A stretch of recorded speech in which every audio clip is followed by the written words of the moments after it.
Right now, somewhere above your head, there's a bird that hasn't landed in over half a year.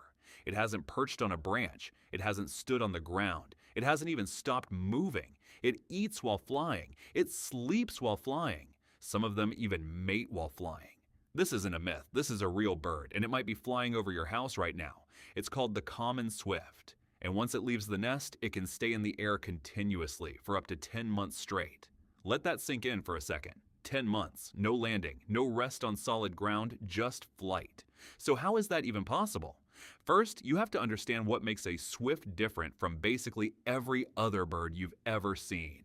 Most birds are built to walk, hop, or perch. Swifts aren't. Their legs are so small and weak that if one accidentally lands on flat ground, it can actually struggle to take off again. Their body just isn't designed for the ground at all. Everything about a swift is built for one purpose: staying airborne.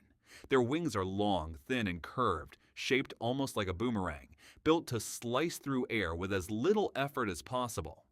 While most birds flap constantly to stay up, swifts have mastered something else entirely, gliding on rising air currents, barely moving a muscle for long stretches at a time. But here's where it gets stranger. You'd think a bird flying nonstop for months would eventually just stop, exhausted, starving. But swifts have solved both of those problems in ways that sound almost impossible. Let's start with food. A swift catches insects directly out of the air, mid-flight, without ever slowing down. Scientists estimate a single swift can eat tens of thousands of insects in a single day, snatched one by one out of thin air while moving at speeds up to 60 miles an hour. Now here's the part that made scientists genuinely confused for decades. How does it sleep? You can't just pass out mid-flight. A bird that fell asleep completely would drop out of the sky. So swifts do something that sounds like science fiction. They shut down one half of their brain at a time. One hemisphere sleeps while the other stays awake, alert enough to keep the bird flying, avoid obstacles, and hold its position in the air. Then, after a while, the halves switch. It's called unihemispheric sleep, and it means a swift is never fully awake and never fully asleep. It exists in a permanent in-between state for months while crossing entire continents. And that's not an exaggeration.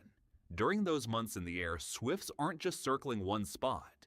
Many of them fly from Europe all the way to Africa and back, riding weather systems, adjusting their path around storms, covering distances that would take you days to drive, without ever touching down once. So why does it eventually land at all? Only for one reason: to breed.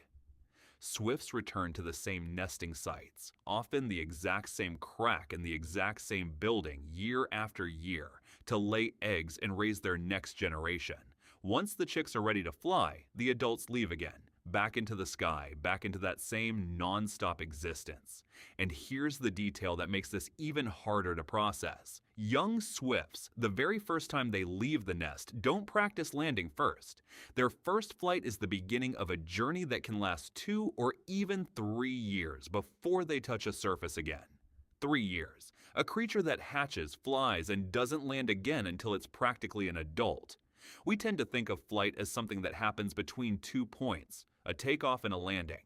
For the common swift, that's not how existence works at all. For most of its life, there is no between. There's just the sky and everything it needs to survive already built into staying there. So the next time you glance up and see a small dark shape cutting fast across the sky, there's a real chance it hasn't touched the ground in months.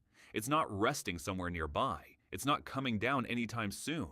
It's just up there, living an entire life without ever needing to land. If you want more videos on strange things you'd never guess were real, subscribe. There's a lot more like this coming.